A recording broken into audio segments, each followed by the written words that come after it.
शायद कि रफ्ता रफ्ता लगे दिलरुबा के हाथ। हजरात, माँ एक अजीम दौलत है, माँ अल्लाह की तरफ से एक अजीम नेमत है, माँ मोहब्बतों का एक अनमोल तोहफा है।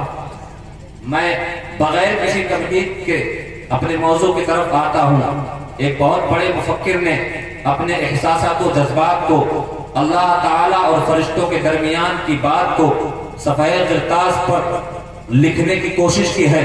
मुफक्किर लिखता है कि फरिश्तों ने अल्लाह ताला से पूछा, ऐ अल्लाह ये माँ क्या चीज होती है, ऐ अल्लाह ये माँ क्या चीज होती है, क्योंकि जिसके पास जो चीज होती नहीं उसकी हैसियत वो जानता नहीं है। फरिश्ते माँ से पाक हैं, बाप से पाक है, लिहाजा फरिश्तों ने पूछा, ऐ अल्लाह माँ किसे कहते हैं, ये माँ क्या होती है। तो अल्लाह ताला ने एक मुजस्समे को तैयार किया और उस मुजस्समे को तैयार करने के बाद उसकी गोद में एक गोश्त का लुथड़ा दिया। फरिश्ते देख रहे हैं कि जैसे ही वो गोश्त का लुथड़ा उस मुजस्समे की गोद में आया, उस मुजस्समे ने अपनी सारी खुशियां निकाल कर उस गोश्त में दे दिया, उसके सारे मुसीबतें अपने पास ले लिया है, खुशियों का समंदर उस पर उड़ेल दिया, सारे मुसीबतों का पहाड़ अपने पास ले लिया है। माँ की ममता उड़ेल रही है, उसके दुखों को अपने पास ले रही है, अपना आंचल उस पर उठा रही है, उसके तमाम तकालीफ को अपने पास ले रही है। फरिश्ते हैरत में पड़ जाते हैं, ऐ अल्लाह या आखिर ये चीज कौन सी है, ये क्या चीज है जो अपने सारे फायदे के चीजों को उस गोश्त के लुथड़े को ले रही है और उसके तमाम नुकसानात को अपने पास ले रही है। अल्लाह अकबर। नकीबे खुदा ने आवाज दिया, ऐ फरिश्तों हैरत में पड़ो, वो जो चीज तुम देख रहे हो दुनिया के सारे तकालीफ को अपने अंदर समेट रही है और अपने तमाम फायदे को चीजें उसकी गोद में डाल रही है, वो कोई और हस्ती नहीं है बल्कि वही माँ है। नारे तकबीर, नारे रिसालत, जश्ने ईद मिलादुन नबी, मसलके आला हजरत। माँ वो हस्ती है जो हमारी असल है। बेशक माँ हमारी असल है। कुछ लोग कहने कि बाप असल होता है, मैं कहता हूँ कि माँ असल है। माँ अगर ना होती तो हमारा वजूद ना होता, माँ अगर ना होते तो हमें भाई ना मिलते, माँ अगर ना होती तो हमें चचा और बाप और दादा और नाना नानी कोई ना मिलते। आप जरा देखिए कि दुनिया में कोई भी इंसान किसी से मोहब्बत करता है तो सिफात से मोहब्बत करता है, जात से मोहब्बत नहीं करता है। आप जरा देखें कि मैं तकरीर कर रहा हूं और बहुत सारे लोग अभी तकरीर करेंगे, आप उन्हें किस वजह से पसंद करते हैं? जात में कोई ऐसी बात नहीं बल्कि उनकी सिफत ऐसी है कि वो तकरीर करते हैं, इसलिए आप उन्हें पसंद फरमाते हैं। कोई बहुत अच्छा कुरान पढ़ता है, उसके अंदर कुरान पढ़ने की सिफत आ जाती है, तब आप उसे पसंद करते हैं। अल्लाह अकबर। जरा देखें, जब उससे पहले मैं जाहिल था तो मुझसे कोई मोहब्बत नहीं करता था। जब मैं पेशाब कर देता था, जब छोटा बच्चा पेशाब करता है तो नाक बंद करके लोग चले जाते हैं, मगर वही जब आलिम हाफिज हो जाता है तो लोग उससे मोहब्बत करते हैं। सिफात से तो लोग दुनिया मोहब्बत करती है, मगर जात से कौन मोहब्बत करती है? जब मेरे अंदर कोई औसाफ न थे, जब मेरे अंदर कोई ऐसी सिफत न थी, जब मैं आलिम नहीं जाहिल था, तो उस वक्त कायनात का कोई इंसान मुझसे मोहब्बत नहीं करता था। अगर कोई मोहब्बत करता था वो मेरी माँ की जात थी जो मुझसे मोहब्बत ऐसी हस्ती है जो जात से मोहब्बत करती है। आका करीम सल्लल्लाहु तआला अलैहि वसल्लम ने इरशाद फरमाया कि माँ बाप ऐसी नेमत है। आका फरमाते हैं कि अगर माँ बाप की तरफ खुशी से कोई देख ले तो अल्लाह ताला उसे मकबूल हज का सवाब देता है। क्या कहने, सुभान अल्लाह। आलम है कि नौजवान माँ बाप को झिड़कते हैं, माँ बाप को अपने घरों से निकाल देते हैं, माँ बाप को गालियां बकते हैं, माँ बाप को मारते हैं, और आप अभी दुआएं लेने आओगे, हुजूर सैयद साहब दुल्ला भी आएंगे, आप उनसे दुआएं के बारे दरख्वास्त करोगे कि सैयद साहब दुआ करते हमारे हालात बेहतर नहीं हैं। आप पीर से दुआएं लेते हो, आप किसी वली से दुआएं ले लो, इस बात की गारंटी नहीं है कि आपकी दुआएं आपके हक में कबूल हो जाए। पीर दुआ करे कुदरत की मर्जी पर है, कबूल करे ना करे। कोई सैयद दुआ करे कुदरत की मर्जी पर है, ना कबूल करे ना करे। कोई बहुत बड़ा आलिम आबिद जाहिद आपके हक में दुआ करे, कभी और कुदरत की मर्जी पर है, हो सकता है कि अल्लाह कबूल करे ना करे, मगर जब माँ आपके हक में दुआ करती है, मेरे आका ने फरमाया है कि जब एक माँ और वालिदैन अपने बच्चे के हक में दुआ करते हैं, खुदा की कसम अर्श आज़म कांप जाता है। फरिश्तों से मौला अर्ज करता है क्या बात है, आज अर्श क्यों فرشتے عرض کرتے ہیں مولا کسی بچے کے والدہ نے اس کے حق میں دعا کہا ہے، مولا عرض کرتا ہے عرش سے کہہ دو کہ رک جائے، اس کے کانپنے سے پہلے میں نے اس ماں کی دعا کو قبول کر لیا۔ اللہ کے حبیب نے فرمایا ہے کہ ماں کی دعائیں اولاد کے حق میں اللہ کبھی رد فرماتا ہی نہیں۔ ہم پیروں سے دعا لیتے ہیں اور تمام اولیاء علماء تمام لوگوں سے دعائیں لیتے ہیں، کبھی ہم نے سوچا کہ گھر سے نکلتے وقت میں ماں کی دعا لے، کبھی ہم نے سوچا آج اللہ اکبر یہ بہت بڑی اور بہت بڑا المیہ ہے کہ ماں باپ کی عظمت کیا ہوتی ہے۔ کچھ لوگ جو اہل دین ہیں، دین کو سمجھتے ہو جانتے ہیں، اس کے باوجود بھی ماں باپ کا صحیح حق ادا نہیں کر رہے ہیں، اور وہ لوگ جو جاہل ہیں وہ تو اور بہت بڑے ہیں۔ آج سے کئی سو سال پہلے آپ جائیں تو ایسے حالات جو آج ہیں پہلے نہ تھے۔ آج علم کی کمی ہے، محبتوں کی کمی ہے، محبتوں کا خلوص مٹ گیا ہے۔ ماں باپ سے دعائیں لینے کی برکتیں سمجھے، اگر کسی پر ماں کا سایہ ہے اور وہ باہر جاتا ہے تو ماں کی دعائیں اس پر کتنا اثر کرتی ہیں۔ جن کے ماں کا سایہ ان کے سروں سے اٹھ گیا ہے، آپ ذرا ملاحظہ فرمائیں، اللہ کے بہت بڑے پیغمبر، بہت پیارے حبیب، اللہ کے نبی بھی ہیں، اللہ کے رسول بھی ہیں، حضرت موسیٰ کلیم اللہ، آپ کو یہ شرف حاصل ہے کہ آپ اللہ سے ہم کلام ہوا کرتے تھے، اور جب بھی کوہ طور پر جاتے تو آپ اللہ تعالیٰ کو اتنے محبوب تھے کہ آپ اللہ کی بارگاہ میں کبھی ضد بھی کر دیا کرتے تھے، کبھی ناز بھی اٹھوا لیا کرتے تھے۔ آپ جب جاتے اللہ کی بارگاہ میں کبھی آپ کو سنبھلنے کا موقع، سنبھلنے کا پیغام نہیں دیا گیا ہے، مگر ایک مرتبہ جب اللہ کے حبیب حضرت موسیٰ کلیم اللہ علیہ الصلوۃ والتسلیم رب کی بارگاہ میں جانے کا ارادہ کرتے ہیں، چلو رب کی بارگاہ میں آج ہم کلام ہونا ہے، فوراً حضرت جبریل امین آتے ہیں، عرض کرتے ہیں اے موسیٰ آپ رب کی بارگاہ میں جا رہے ہو؟ ہاں میں رب کی بارگاہ میں جا رہا ہوں۔ حضرت جبریل امین فرماتے ہیں رب نے فرمایا ہے کہ میرے کلیم سے کہہ دو کہ ہمیشہ کی طرح آج مت آنا، آج بہت سمجھ کے آنا۔ موسیٰ کلیم اللہ عرض کرتے ہیں آخر آج بات کیا ہے؟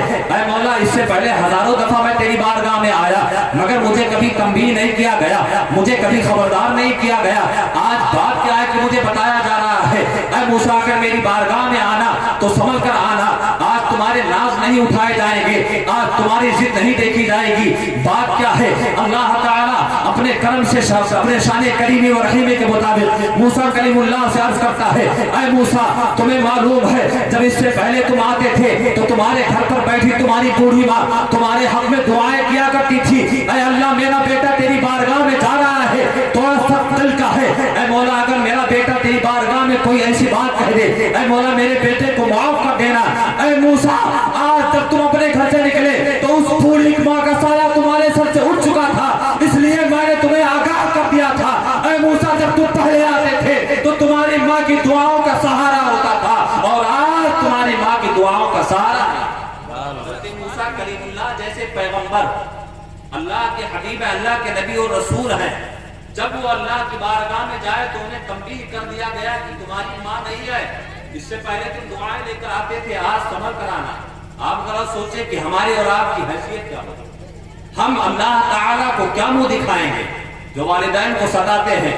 آج آپ نے دنیا کی دولت کما لی ہے، دو منزلہ گھر بنا لیا ہے، اللہ کی قسم آپ چاہے نمازی ہو، آپ چاہے قاری قرآن ہو، آپ چاہے سب کو زکوٰۃ کرتے رہے، آپ چاہے خیرات پہ خیرات کرتے رہے، دنیا کی چاہے جو جتنی دولت آپ لٹا دیں، مگر خدا کی قسم اللہ کے حبیب صلی اللہ تعالیٰ علیہ وسلم نے ارشاد فرمایا وہ لوگ جن کے والدین ان سے ناراض ہوتے ہیں، وہ لوگ جن کے والدین ان سے راضی نہیں ہوتے ہیں، اللہ تعالیٰ نہ ان کے عبادات کو قبول فرماتا ہے، نہ ان کے صدقہ و خیرات کو قبول فرماتا ہے۔ آقا صلی اللہ تعالیٰ علیہ وسلم نے ارشاد فرمایا جن کے والدین ان سے ناراض ہیں انہیں جنت کی خوشبو نہیں ملتی جائے گی۔ اللہ اکبر، آپ ذرا قربان جائیں ماں کی عظمتوں پر، والدین کی عظمتوں پر۔ اللہ کے حبیب نے فرمایا کہ وہ جو شہید ہوتے ہیں، شہادت کا ایک اہم مقام ہے، شہادت ایک بہت بلند و بالا مرتبہ ہے۔ شہید اعظم جناب سیدنا امام حسین رضی اللہ تعالیٰ عنہ کو کون نہیں جاتا، شہادت کے وہ امام ہے، شہادت ایک اہم مرتبہ ہے، مگر اللہ کے حبیب نے فرمایا کہ اگر کوئی شہید ہو جائے شہادت کے بعد بھی اگر اس شہید کی ماں اس سے راضی نہیں ہے تو اس شہید کو بھی جنت میں نہیں جاتا، مرتبہ شہادت کو پانے کے بعد بھی جنت سے محروم۔ اور ہم تو گناہگار ہیں، نہ ہمیں نمازوں سے مطلب ہے، न हमें मस्जिदों से मतलब है, न हमें दीन का कोई शुरूर है। और अगर हम अपने माँ बाप के नाफरमान हैं तो हम कैसे जन्नत में जाएं? अल्लाह के हबीब सल्लल्लाहु अलैहि वसल्लम ने इरशाद फरमाया कि जो लोग माँ बाप के नाफरमान होते हैं अल्लाह ताला उनकी इबादतों को कबूल नहीं फरमाता। मैदान क़यामत में उनकी नेकियां तो जो दफ्तर होगा अल्लाह ताला उस दफ्तर से सारी नेकियों को मिटा देगा। आप देखें कि माँ का मकाम क्या है, माँ की अजमत क्या है, माँ बच्चों से कितना प्यार करती है।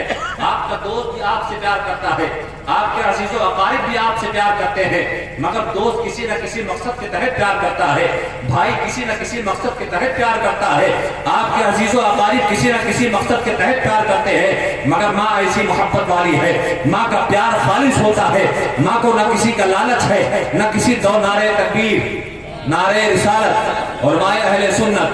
दुरूद पाक पढ़े अल्लाहुम्मा सल्ली अला सय्यिदना व शफीअना बारिक वसल्लिम सलातो व सलाम अलैका या रसूलल्लाह सल्लल्लाहु तआला अलैहि वसल्लम। शायद इस्लाम हज़रत मौलाना सुहैल जाफराबाद अस्फारी साहब की तशरीफ आवरी हो चुकी है। मेरे बाद इंशाअल्लाह और अजीज आप हज़रात उनसे महजूज होंगे। मैं चंद मिनट में अपनी बातें खत्म करता हूँ।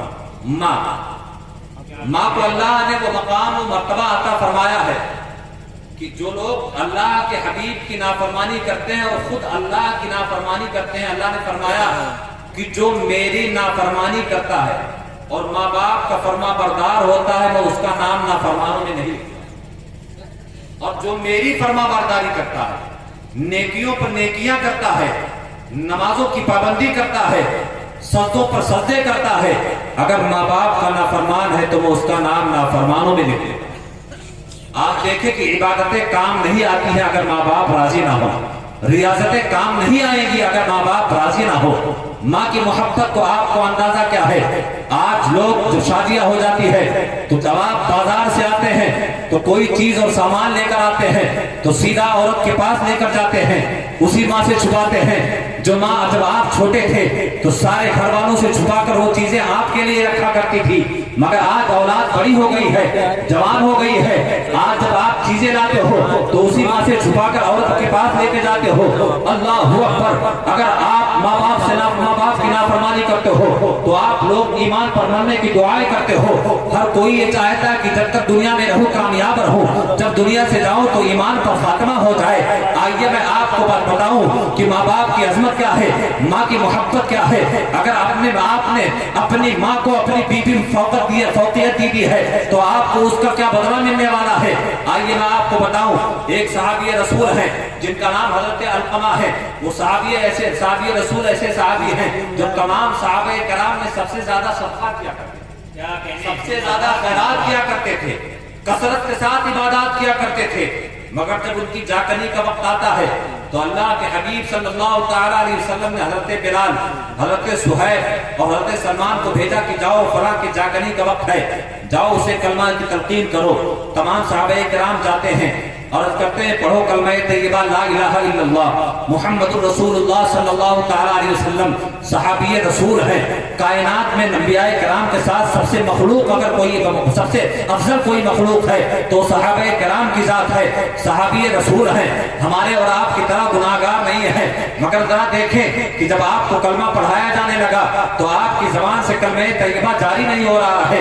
सहाबे किराम अल्लाह के हबीब की बारगाह में आते हैं, अर्ज करते हैं या रसूल अल्लाह, अलकबा की जबान से कलमा तैयबा नहीं निकल रहा है। आपने फरमाया क्या वो उनकी वालिदा बाहयात है? लोगों ने कहा कि उनकी वालिदा बाहयात है। आपने कासिद भेजा और कहला कर भेजा कि अगर आप आ सकती हैं, आप पर गिरा ना गुजरे तो आ जाए, वरना मैं मोहम्मद आपकी बारगाह में आता हूँ। अल्लाहु अकबर। सहाबे किराम उनकी वालिदा की बारगाह में जाते हैं, अर्ज करते हैं कि रसूलुल्लाह सल्लल्लाहु तआला अलैहि वसल्लम ने ऐसा ऐसा कहा है, अगर आप चल सकती हैं और जाने में कोई कबात नहीं है तो आप नबी की बारगाह में चले, वरना हमारे और आपके आका आपकी बारगाह में आने के लिए तैयार है।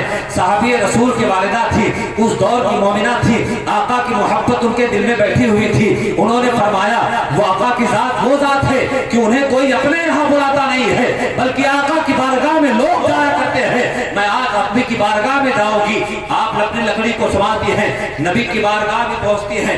रसूल अकरम सल्लल्लाहु तआला अलैहि वसल्लम ने पूछा कि आप अपने बेटे से राजी हैं कि नाराज हैं? सिर्फ आखिरी बात है। और जो लोग अपने माँ को नाराज करते हैं, हल्का सा भी दिल दुखाते हैं, وہ لوگ سنے اور سبق حاصل لیں کہ صحابی رسول ہونے کے باوجود کلمہ طیبہ ان کی زبان سے نہیں نکل رہا۔ آقا نے ان کی والدہ سے پوچھا کہ آپ کا بیٹا کیسا تھا؟ فرماتی ہے میرا بیٹا بہت اچھا تھا، بہت نیک تھا، بہت صدقہ و خیرات کرتا تھا، آپ کے نام پر جان نثار کرنے والا تھا، آپ سے محبت کرنے والا تھا، سچا مومن تھا، نیک تھا، صالح تھا۔ آپ فرماتے ہیں کہ دیکھو حقیقت مجھے معلوم ہے، سب چیزیں مجھے معلوم ہے، تم سچ سچ بتاؤ کہ تمہارے بیٹے کا سلوک کیا تھا؟ ان کی ماں کہتی ہے اے اللہ کے حبیب میرا بیٹا بہت نیک تھا مگر اس کی ایک چیز مجھے بہت تکلیف پہنچاتی تھی۔ آقا نے فرمایا بتاؤ کیا چیز تھی؟ صحابی رسول حضرت علقمہ کی والدہ کہتی ہے کہ جب میں کسی چیز کا مشورہ دیا کرتی تھی اور وہی مشورہ ان کی بیوی دیا کرتی تھی تو علقمہ میرے مشورے کو چھوڑ کر اپنی بیوی کے مشوروں پر عمل کیا کرتا تھا۔ یا رسول اللہ اس چھوٹی سی چیز سے مجھے بہت تکلیف ہوا کرتی تھی، اے اللہ کے حبیب میں اس چیز سے اپنے بیٹے سے ناراض ہوں۔ اللہ کے حبیب نے فرمایا کہ دیکھو تمہارے بیٹے علقمہ کی جاگنی کا وقت ہے، روح نکلنے کا وقت قریب ہے، ان کی زبان پر کلمہ طیبہ جاری نہیں ہو رہا ہے، آپ اپنے بیٹے کو معاف کر دیں تاکہ کل وہ جنت میں داخل ہو جائے، جہنم کی آگ سے محفوظ ہو جائے۔ آپ نے کہا یا رسول اللہ مجھے بہت تکلیف ہوئی ہے، اس نے اپنی بیوی پر مجھ پر اپنی بیوی کو فوقیت دیا تھا، اس لیے یا رسول اللہ میں بہت ناراض ہوں، میں معاف نہیں کروں گی۔ آقا نے فرمایا کہ آپ اسے معاف کر دو ورنہ جہنم کی آگ میں جلایا جائے گا۔ والدہ کہتی ہے یا رسول اللہ میں سب کر سکتی ہوں مگر معاف نہیں کر سکتی ہوں۔ آقا نے فرمایا صحابہ کرام سے اے میرے صحابہ لکڑیاں جمع کیا جائے، لکڑیوں کو جلایا جائے، آج میں علقمہ کو جلانے والا ہوں۔ جیسے اس جلانے کی بات آئی ماں تھی، ماں کا کلیجہ تڑپ اٹھا، فرماتی ہے یا رسول اللہ میرے لال کو آپ زندہ کیسے جلائیں گے؟ آخر میں ایک ماں ہوں، میں اپنے لال کو جلتا ہوا دیکھ نہیں سکتی ہوں، یا رسول اللہ میرے بیٹے کو مت جلائے۔ آقا نے فرمایا اگر تم معاف نہیں کرو گی تو جہنم کی آگ میں جلایا جائے گا، اور اگر آج تم نے معاف نہیں کیا ہے تو اس سے اچھا بہتر میں سمجھتا ہوں کہ آج دنیا کی آگ میں جلا دوں۔ میرے آقا صلی اللہ تعالی علیہ وسلم نے جیسے ہی یہ فرمایا حضرت علقمہ کی والدہ کہتی ہے کہ یا رسول اللہ میں اپنے بیٹے کو معاف کرتی ہوں۔ اللہ کے حبیب نے فرمایا کہ ایسے نہیں ہو سکتا ہے کہ تم نے اپنے زبان سے بے معاف کر دیا ہو اور دل سے ابھی معاف نہ کیا ہو۔ لہٰذا پھر سے صحابہ کرام کو کہا کہ جاؤ اس کے گھر پر دیکھو، انہوں نے معاف کیا ہے، یہ اپنے بیٹے سے راضی ہے کہ ناراض ہے، اس کی تصدیق ان کے بیٹے کو دیکھ کر ہوگی۔ صحابہ کرام جاتے ہیں، جب کلمہ طیبہ پڑھاتے ہیں حضرت علقمہ کے زبان فیض ترجمان پر کلمہ طیبہ جاری ہو جاتا ہے۔ آپ اللہ کے حبیب کی بارگاہ میں آتے ہیں، عرض کرتے ہیں یا رسول اللہ علقمہ کی زبان پر کلمہ طیبہ جاری ہو گیا ہے۔ نعرہ تکبیر، نعرہ رسالت، مسلک اعلیٰ حضرت علماء اہل سنت حضرت علامہ مفتی سرفراز احمد صاحب قبلہ، نعرہ تکبیر، نعرہ رسالت۔ حضرت علقمہ کی زبان پر کلمہ طیبہ جاری ہو جاتا ہے۔ آقا فرماتے ہیں کہ اس بات کی دلیل ہے کہ علقمہ کی والدہ اس سے راضی ہے، تو جن کے والدین ان سے راضی ہوا آقا صلی اللہ علیہ وسلم نے فرمایا اور حضرت علقمہ کی ذات پر قربان جائیں کہ حضرت علقمہ کو میرے آقا صلی اللہ علیہ وسلم نے خود اپنے دست مبارک سے ان کے قبر میں اتارا، اور دفن کے بعد آپ نے قبرستان پر کھڑے ہو کر جملے ارشاد فرمائے اے لوگوں جن کے والدین جس سے راضی ہیں انہیں جنت کی ضمانت میں دیتا ہوں، جن کے والدین اگر راضی نہیں ہے تو 1000 عبادتیں کر لیں، قرآن کی تلاوتیں کر لیں، سجدے پہ سجدے کیا کرتے رہیں، میں محمد اس بات کی گواہی دیتا ہوں اگر جن کے والدین ناراض ہیں تو اللہ تعالیٰ انہیں جنت کی خوشبو بھی نہیں عطا۔ تو لہٰذا میں آپ حضرات سے گزارش کرتا ہوں کہ جن کے والدین باحیات ہیں وہ آج جائیں اپنے والدین سے معافی کریں اور ان کے قدموں میں گر جائیں۔ والدین بہت بڑی نعمت ہے، والدین اللہ کی طرف سے ایک عظیم برکت ہے۔ اللہ تعالیٰ کی بارگاہ میں دعا ہے کہ مولا ہمیں اپنے والدین کی خدمت کرنے کی توفیق عطا فرمائے۔ جن کے والدین اس دنیا سے چلے گئے ہیں ان بچوں کو اپنے والدین کی قبروں پر جا کر ان کے حق میں دعائے مغفرت کرنے کی توفیق عطا فرمائے۔ وآخر دعوانا الحمدللہ رب العالمین۔ السلام علیکم ورحمۃ اللہ تعالی وبرکاتہ۔